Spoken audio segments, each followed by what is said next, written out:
Freidrich Paulus, The Rise and Fall of a German General at Stalingrad.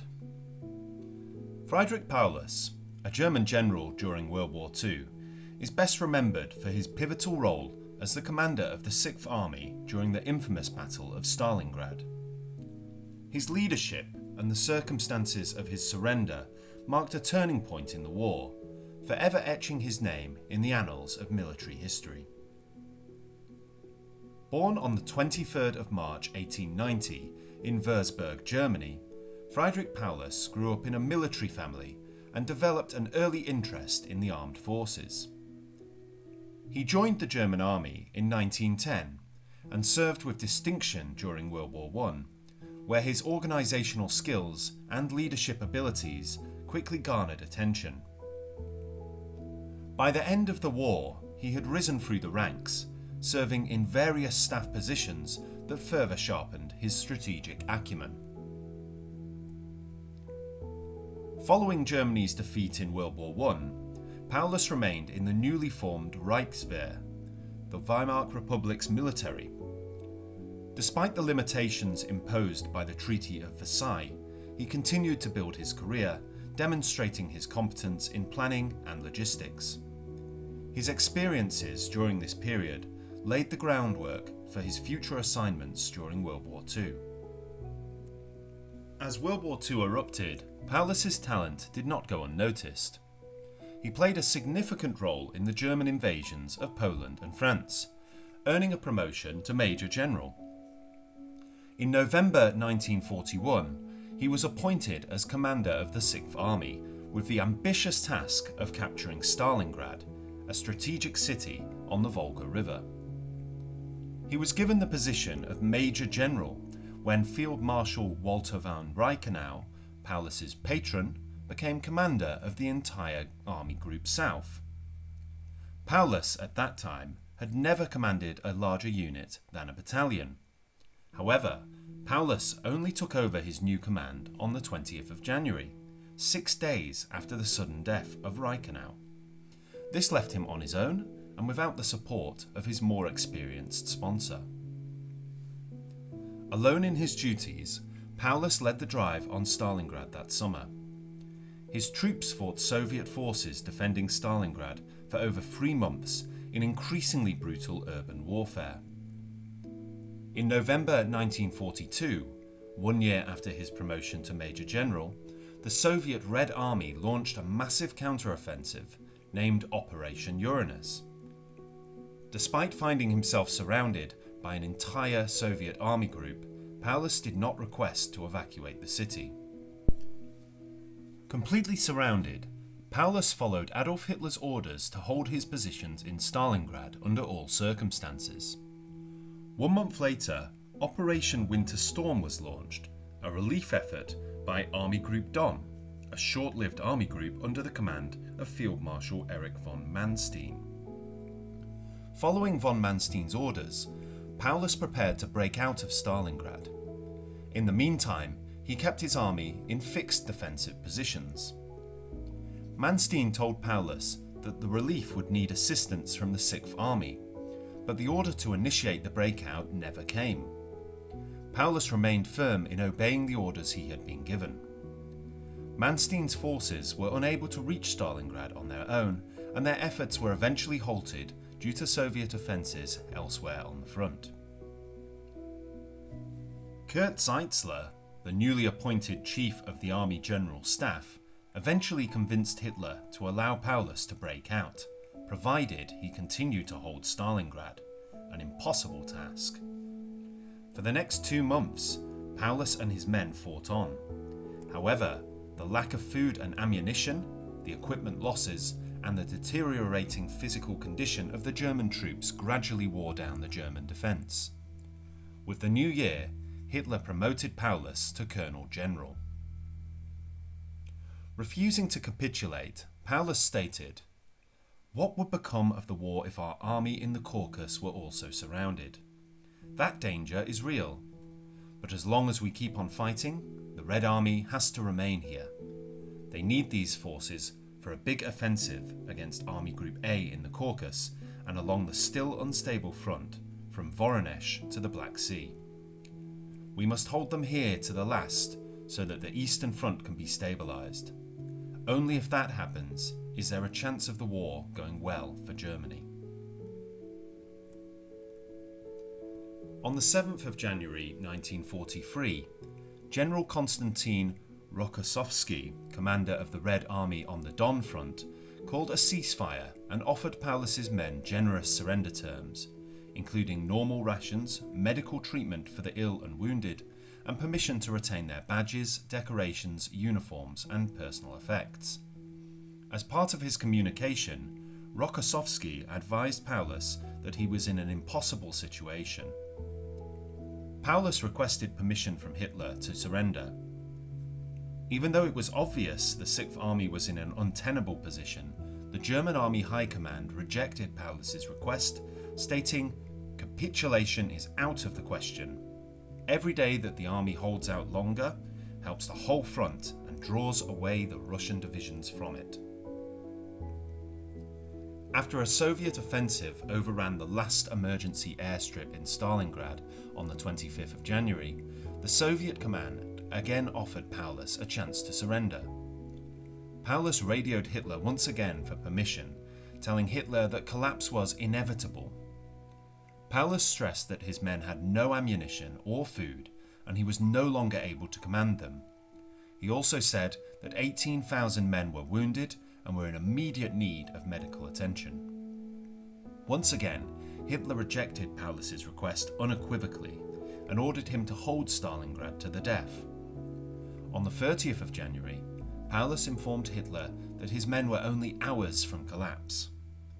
Hitler responded by handing out field promotions to Paulus's officers, an attempt to restore morale and bolster their will to hold their ground. Most significantly, he promoted Paulus to Field Marshal, the same title held by Walter von Reichenau just over a year before. But the title came with a morbid implication.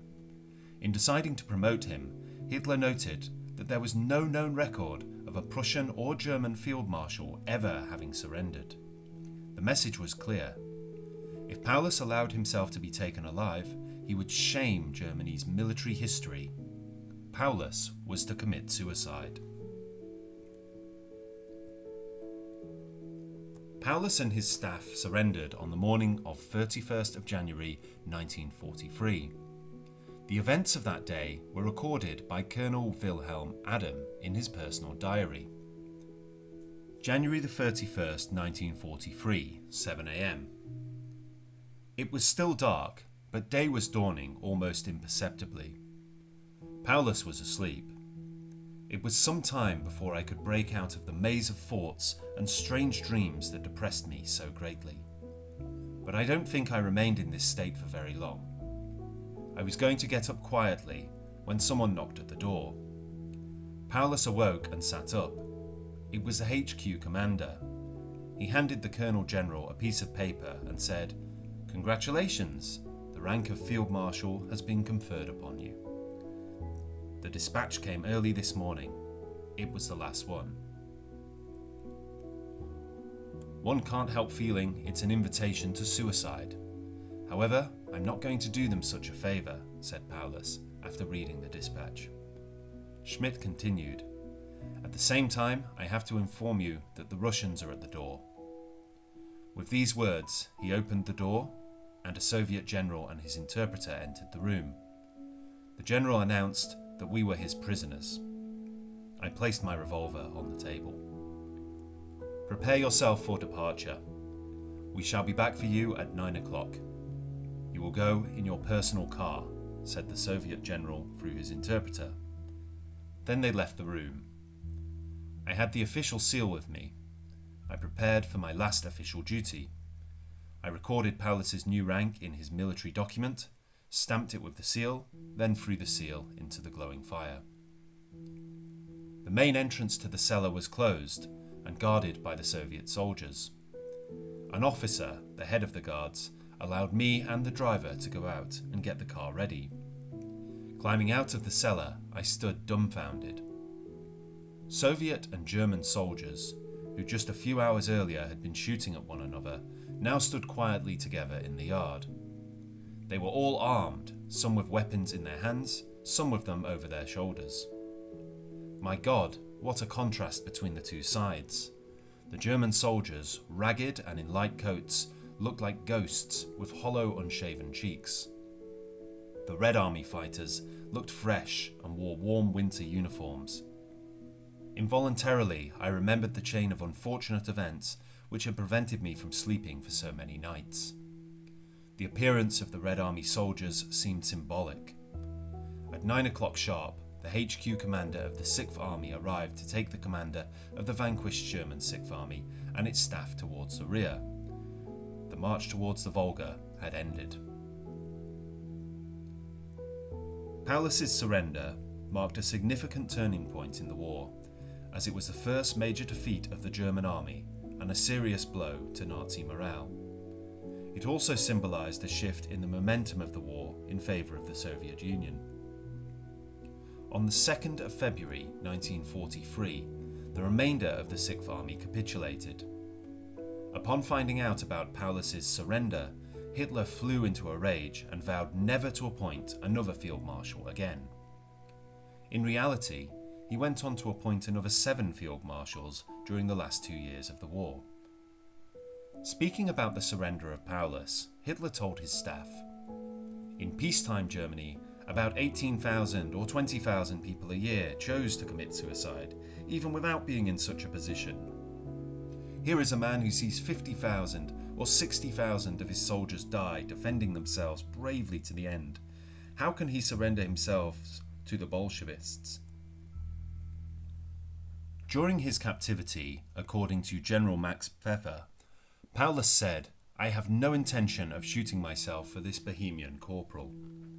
Paulus also forbade his soldiers from standing on top of their trenches in order to be shot by the enemy. Shortly before surrendering, Paulus sent his wedding ring back to his wife on the last plane departing his position. He had not seen her since 1942 and would never see her again, as she died in 1949 while he was still in captivity. After his capture, Paulus was held as a prisoner of war by the Soviets. Throughout his captivity, he reflected on the events that had transpired and became increasingly critical of the Nazi regime. Upon his release, he settled in East Germany, where he lived until his death on February 1, 1957, in Dresden. In his later years, Paulus published writings that detailed his experiences during the war, offering a valuable perspective on the strategies employed and the realities faced by soldiers. His memoirs provided insight into the complexities of warfare and the psychological toll it exacted on commanders and troops alike. Freidrich Paulus remains a complex figure in military history. Some view him as an able commander caught in a no-win situation, while others criticise his execution of the campaign and his decision to surrender. His experiences at Stalingrad not only highlight the devastating impact of war, but also serve as a reminder of the consequences of strategic miscalculations.